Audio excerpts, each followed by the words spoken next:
हरे कृष्ण. भगवद्गीता अध्याय 2 सांख्ययोग श्लोक 23. नैनं छिदन्ति शस्त्राणि नैनं दहति पावकः न चैनं क्लेदयन्त्यापो न शोषयति मारुतः.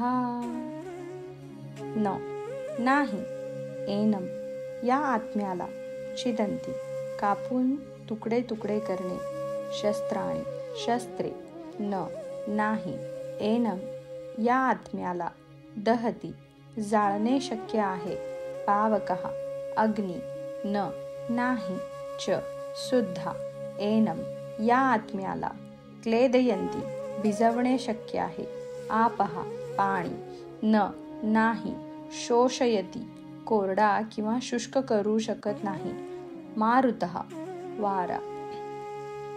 या आत्म्याचे कोणत्याही शस्त्राद्वारे तुकडे करता येत नाही, अग्नीद्वारे त्याला जाळता येत नाही, पाण्याद्वारे त्याला भिजविता येत नाही, तसेच वाऱ्याने त्याला सुकविताही येत नाही.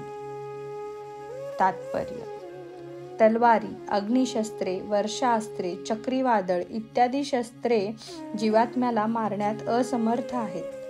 आधुनिक अग्निवर्षाव करणाऱ्या शस्त्रास्त्राव्यतिरिक्त पूर्वीच्या काळी पृथ्वी, जल, वायू, आकाश इत्यादींपासून सिद्ध झालेली विविध प्रकारची पुष्कळ शस्त्रास्त्रे होती. आधुनिक युगातील अण्वस्त्रांची वर्गवारी सुद्धा अग्निशस्त्रांमध्ये केली जाते. परंतु प्राचीन काळी निरनिराळ्या प्रकारच्या भौतिक मूलतत्वांपासून निर्माण झालेली इतर शस्त्रास्त्रे होती. अग्निशस्त्रांचा प्रतिकार जलास्त्रांनी, वरुणास्त्रांनी केला जात असे. पण अशी वरुणास्त्रे आधुनिक विज्ञानाला ज्ञात नाहीत. तसेच आधुनिक वैज्ञानिकांना पवनास्त्रांचेही ज्ञान नाही.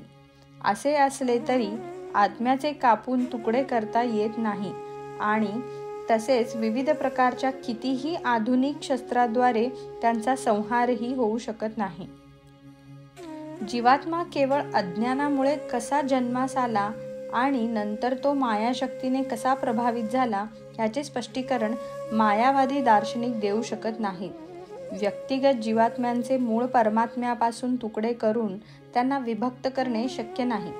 खरे तर व्यक्तिगत जीवात्मे परमात्म्यापासून नित्यच वेगळे असलेले अंश आहेत. जीवात्मे सनातन अनुरूप अंश असल्यामुळे ते मायाशक्तीने प्रभावित होणे साहजिक आहे. ज्याप्रमाणे अग्नीच्या ठिणग्या गुणात्मक अग्नीप्रमाणेच असल्या तरी अग्नीपासून विभक्त झाल्यावर त्या विझतात, त्याप्रमाणे जीवात्मेही भगवंतांच्या सानिध्यातून विभक्त होतात. वराह पुराणात जीवात्म्यांचे वर्णन भगवंतांपासून वेगळे झालेले अंश असे केले आहे आणि शाश्वतरित्या हे जीवात्मे अंशच राहतात असेही भगवद्गीता सांगते. म्हणून भगवंतांनी अर्जुनाला दिलेल्या शिकवणुकीवरून स्पष्ट होते की मायेतून मुक्त झाल्यानंतरही जीवात्म्यांचे स्वतंत्र व्यक्तिमत्व टिकूनच राहते. श्रीकृष्णांकडून ज्ञानप्राप्ती झाल्यावर अर्जुन मुक्त झाला, परंतु तो श्रीकृष्णांशी कधीच एकरूप झाला नाही. हरे कृष्ण.